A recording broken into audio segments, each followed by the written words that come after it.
Alright, y'all, welcome back. Today is going to be Unit 4, Day 15. So reminders before we get started, as always, make sure you have your history notebook out and taking notes as you move through the video. Make sure you complete the vocabulary for this video, either highlighting in your notebook, making sure that the definitions are clearly stated. So let's go ahead and get started. So our key terms for today are going to be population bomb, green revolution, ecocide, the Kyoto Protocols, Paris Agreement, and Silent Springs. Our key concepts for today are going to be demographic changes in the world after World War II and environmental changes after World War II. This map right here shows the armed conflict from 1990 to the present. If you look at, there's a lot of armed conflict that is happening in Eastern European nations such as Asia, Africa, and Latin America. And this really begins to pick up after World War II and after the rise and fall of socialist governments. This map shows the total death toll toward political violence. This is happening a lot in Africa, Asia, South America, Latin America. Wars and atrocities in some of these places are really going to be places like Cambodia, with Pol Pot. You definitely have Mao Zedong in East Asia, parts of the Congo in South America, South Africa. If you look after 1975, these places become more Middle East, Africa, with some Latin American countries, and you can really see that it's also in Eastern Europe. We also have the Rwanda genocide during this time period as well. So let's talk about the population bomb. This is going to be a huge increase in the population after World War II. Here are some of the reasons that the population bomb happens. There's an importation of new food crops from the Americas. There's going to be less localized war, really kind of an end to localized war due to the United Nations and things. There's also going to be tons of medical improvements that are going to definitely cut the mortality rate from tropical diseases. We also have increase of antibiotics. We have penicillin. We have anesthesia, where people get knocked out before surgery. More increase in blood transfusions. Things like artificial hearts, transplants, chemotherapy, antibiotics, and those things are all going to become more and more available after World War II. There's kind of also a medical revolution during this time, right? Populations will continue to surge from independent nations throughout Asia and Africa. But a lot of these areas are lacking industrialization. So with the lack of industrialization to provide employment, consumer goods, there's going to be a lot more people being born due to like food and everything was mentioned before, but they don't have the jobs necessarily to cover the new population, so these areas are typically going to be more poorer. One reason for the democratic shift happens is kind of a resistance to birth control. And a lot of resistance to birth control is rooted in traditional culture. Well, while the United Nations did provide birth control to a lot of these areas for free, again, traditional values kind of caused the resistance to that. Some areas were very angry at Western nations because of decolonization. They saw birth control as a Western plot to kind of quell and stop them from succeeding. Well, population control did become a highly politicized issue with, say, family planning programs, abortion programs, free birth control places, things like that. Countries like China have done one-child policies, that significantly reduced growth rates, but which also caused female infanticide due to Chinese culture really highly emphasizing male in the household. However, a lot of these areas where population boomed, really Africa and Asia, they also favor large families. You can see this in places like India, China, or not China, India, places in Southeast Asia. But due to massive population, we have an increase in poverty. This map shows this is a population map. This is a demographic map based off of that population. You can see really big areas where places have like over The highest concentration of population are going to be India, China, where they both have over 1 billion people. Parts of Africa, Latin America have larger populations, but if you look at the United States and Europe, they're relatively small uh, compared to places where there's higher population percentages. Let's talk about the Green Revolution. The Green Revolution was a huge technological agricultural improvement that happened after World War II. This is really where they're going to mechanize the entire process of agriculture. New seeds that are going to be genetically altered. These are known as GMOs. Uh, right, we have the creation of new fertilizers and pesticides such as DDT. We also have massive irrigating projects around the world. We're also going to what happens was after World War II, there's too many people and not enough food. Scientists predicted that 1 to 2 billion people would die due to massive starvation. Luckily, during this time, the Green Revolution does help creating new seeds and create more genetically modified food to create more of them. This is going to really prevent massive starvation. There really hasn't been a true famine in the last 80 years.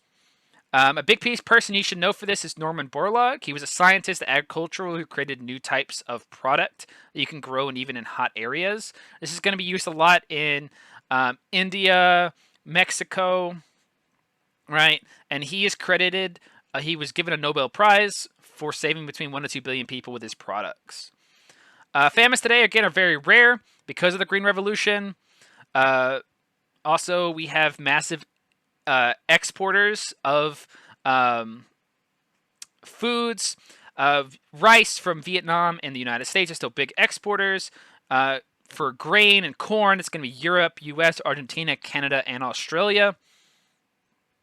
Right? Beef is going to be Argentina, US, and Australia. But this all has, a really negative effect of the to the environment. One of the results of the Green Revolution is chemical pollutants in the water. We have so this is going to be chemical pollutants in soil and water. They destroy a lot of forest. They have a lot of more land to grow. Because of the destruction of forests, they have more lands to grow crops and things. But now there's things called fragile zones. To increase food production, this led to destruction of soil. And if you use soil too much, it sucks up all the nutrients, and you can no longer farm that area. Or if you farm it, say 1 or 2 more times, it'll be totally you could never use the land again because all the nutrients are gone. This happens a lot in places such as Mexico and India. It's a very big agro business that are growing all these crops. So a lot of single family farmers have gone out of business, right? There's also some very definitely positive results. It stopped, it prevented massive famine, but there's also some negative impacts socioeconomic wise. So let's talk about some carbon emissions or gas emissions after World War II. There's going to be an increase in urbanization. More and more people are going to have to get cars. Cars leave a massive carbon footprint.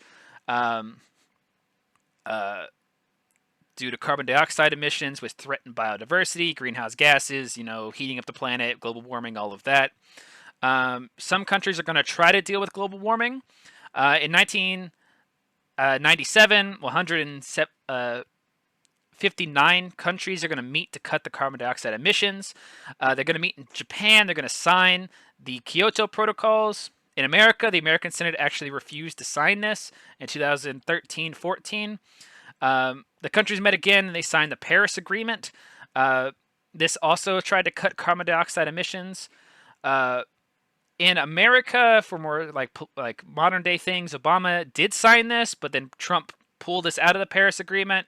Under Biden, we're back in the present agreement, trying to honor cutting carbon dioxide emissions to cut global warming. This has become a bigger and better issue now, as there's more activism, more people fighting climate change, climate activism, and things. In the modern day, we have Greta Thunberg from Scandinavia. She's really been a big push, saying that the old people are destroying the country. She was really She was kind of in the news a couple of years ago. So let's talk about ecocide. Ecocide is the permanent and physical destruction of an environment. Ecocide becomes a bigger issue in the public consciousness with the book from 1963 called Silent Spring by Rachel Carlson. Silent Spring showed how the industry was destroying the environment, how it was like, the pesticides going into the river, destroying the local environment. This has given birth to what is known as the Green Movement, also the Green Party, right, where these are political parties focused on environmental concerns. They're usually pretty socially liberal as well. There's strong association with consumer protection. Examples of consumer protection are like laws to make cars more safe, seat belts, speed limits, the type of drugs drug companies can use. They are, attempting to make more examples of consumer laws and truly trying to push through. Right. We also have deforestation is still proceeding at an alarming rate. Rainforest under attack. It's killing a lot of species. A lot of these endangered species will become more endangered, and a lot of these endangered species will become dying out. The reason ecocide is happening is so we can have more food, right? And we need food to live. But it's still destroying a lot of the ecosystems. Map shows the population density of the world. A lot of these areas happen to be giant mega cities. That's those really dark areas, right? And these are places with active urbanization. These areas have the most poverty in the world. They have the most democratic stress. This is truly where like a lot of the carbon emissions happen. This is like lots of cars, lots of people, lots of production that happen in these population dense areas. Here's urbanization, right? These big parts are megacities, right? Here's an example of where poverty is the most severe and least severe. And poverty rates indicate fertility, literacy, and primary school enrollment, immunizations, females in the labor force, life expectancy, infant mortality rate, safe drinking water, and things like that. Here's democratic stress, a demographic stress. All right, so let's talk about women. Women have had an interesting time, mostly very problematic after World War II. Women were an integral part of independence movements in a lot of Asia, Africa, and Latin America. They often won rights as part of post-colonial institutions. However, a lot of these countries, these rights were often ignored. Women have rarely achieved economic or social equality. In third world countries, most political positions were reserved for males. Women who became presidents or won political roles were often connected to powerful men. So like in India, Indira Gandhi, who was a daughter of Jawaharlal Nehru.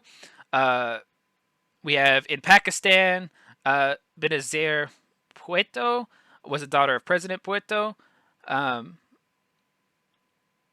Right in the Philippines, we have Corazon Aquino.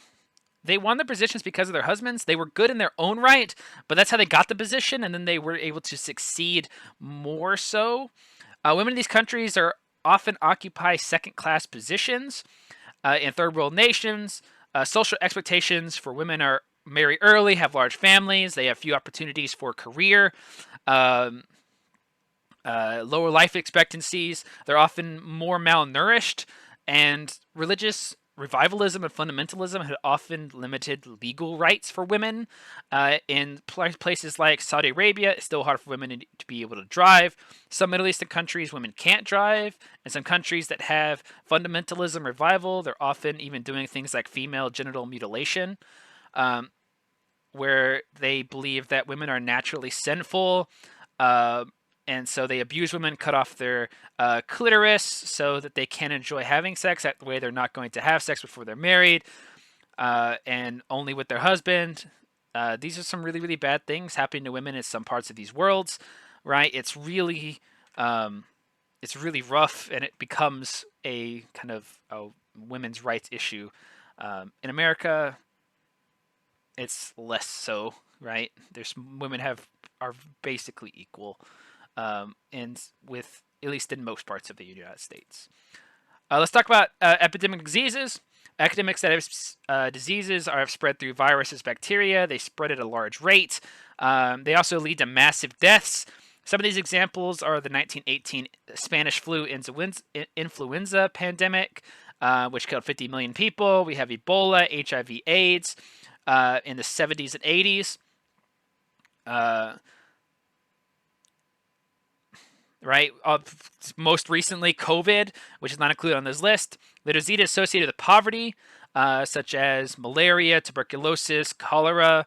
Those are mainly poverty diseases. So in more Western rich countries, you don't really see those diseases very much. Actually, tuberculosis is pretty much a dead disease in the United States.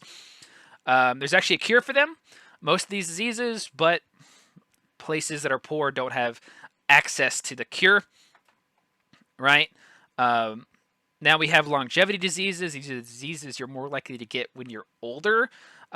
Really, you see longevity diseases in first world nations, America, Western Europe, countries like that.